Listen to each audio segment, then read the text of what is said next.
Hello. I'm going to show how to get scans to the printer you using 3-shape orthoanalyzer.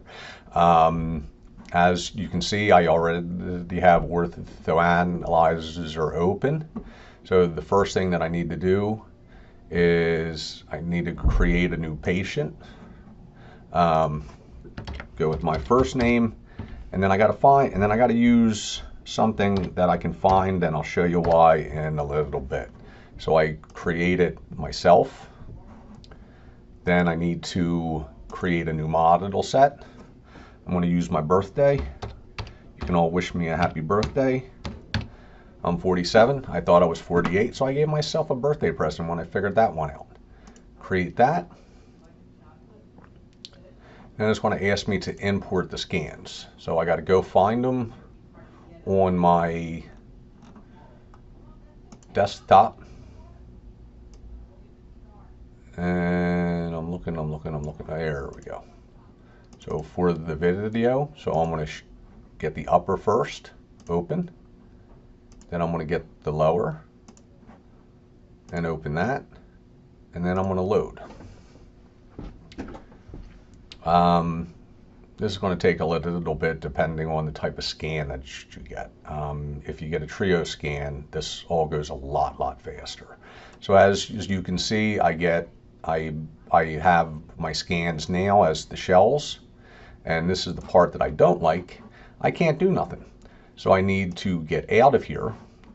Then I need to search myself, which is why I remembered that. So I'm going to XYZ.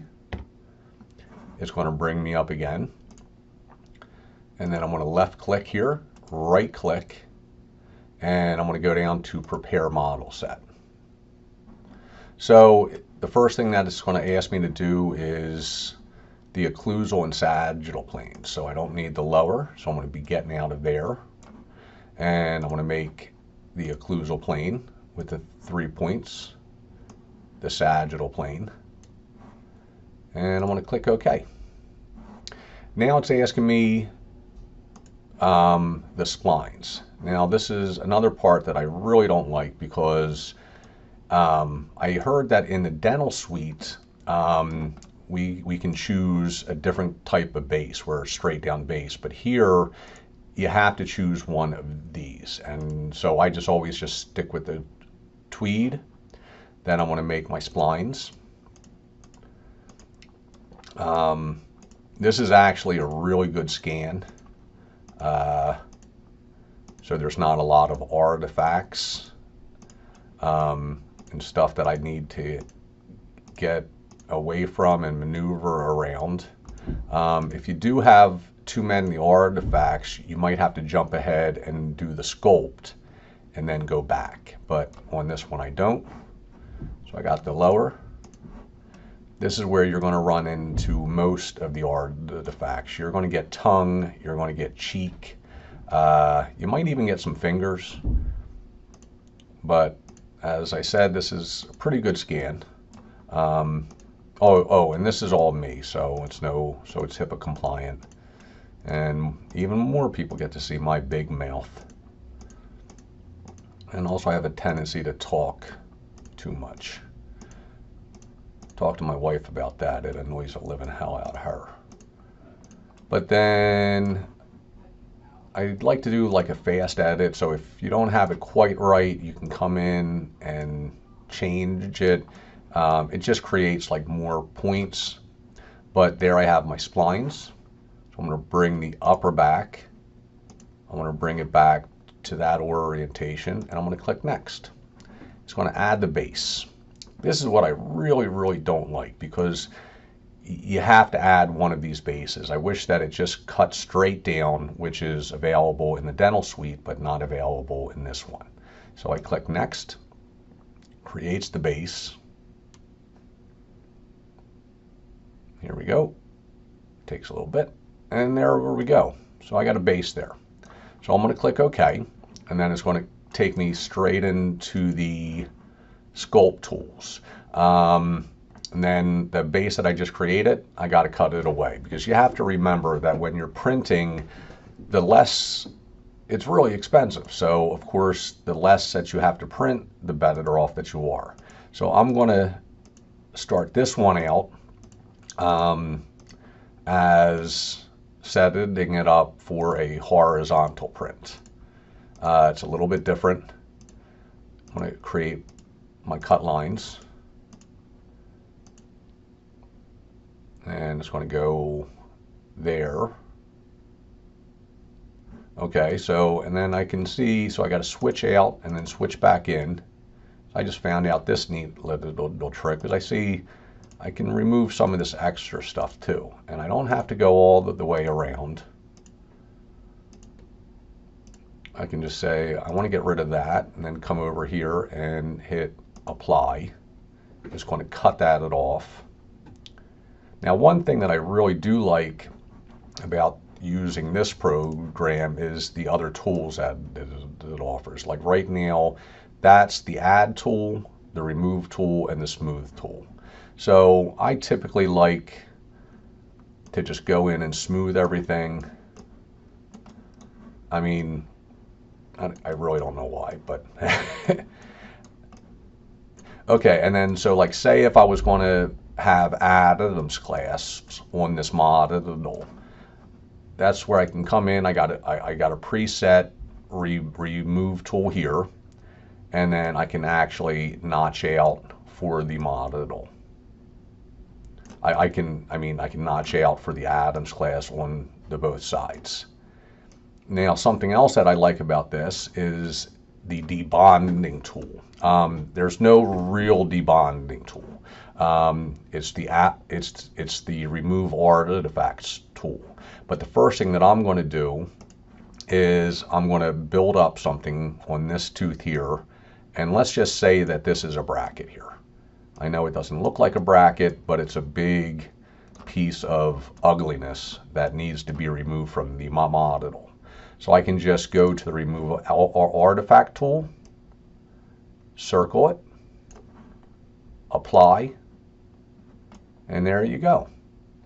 So this one is almost ready to print. I always like to, okay. As I said, I like to make them as thin as possible. So I'm going to go here to the plane cut, and I'm going to do that. And that is ready to print. Now, I'm lucky with my software where I can actually get a name on there, because the last thing that you want is to have a whole bunch of models on your printers with no names. I've done it before. You don't like it because you have to go back and figure out who everything is. But so a real simple way that I know that some people do is that they just go in here to the remove tool, and then they're going to carve out just something, just something that shows who it is. Like I said, in my printer software, I can just add it. Here, I think that you have to go into Appliance Designer. But so now the upper is fine. So now I got to do the same thing with the lower. Now the lower, I'm going to prepare this one for a vertical print. I can sync mine into the build plate, so I like to give myself a lot of extra at the bottom. Now this is where you really run into a lot of issues with a lot of bad scans, because like I said, this is a really good scan. It was taken of me, someone who's very good at scanning, but I've seen the entire vault here just completely filled in with just ugliness. Let me get out of there just so that I can show you. I mean, this is pretty good right here. Not great. I mean, I'm still going to like smooth it over a little bit. You can adjust these tools, come around just so I can just sink this in, just pull it down in. But now these are ready to print. Well, this is still too thick. So I'm going to go in here, and hopefully I will screw this up on purpose because I want to show you something. So I'm going to do that cut, and it's going to take away the wrong side. What do? Just go in here, swap cut direction. So it'll reverse. It's something about counterclockwise, clockwise. There's really a reason why all that happens. But now this is ready to print. Well, let's just say I want ball class on this one. So I'm going to go into here, ball class between the 4 and the 5. So I'm going to notch out for that. Now, if I'm making any type of labial acrylic, something that I like to do is I like to come in here with a smaller circle and just smooth out these teeth, because you typically have leftover bonding material, and it's just nice to just get a smoother thing. And these are ready. So I can click OK there. I click out of there.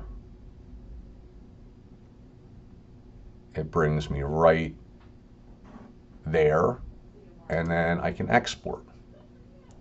So I'm going to export the models. These are now exported. So if I was to go out of here, this is my export folder. As you can see, I got a bunch of stuff in there, but I have it all networked in. And that is how I prep scans for the printer.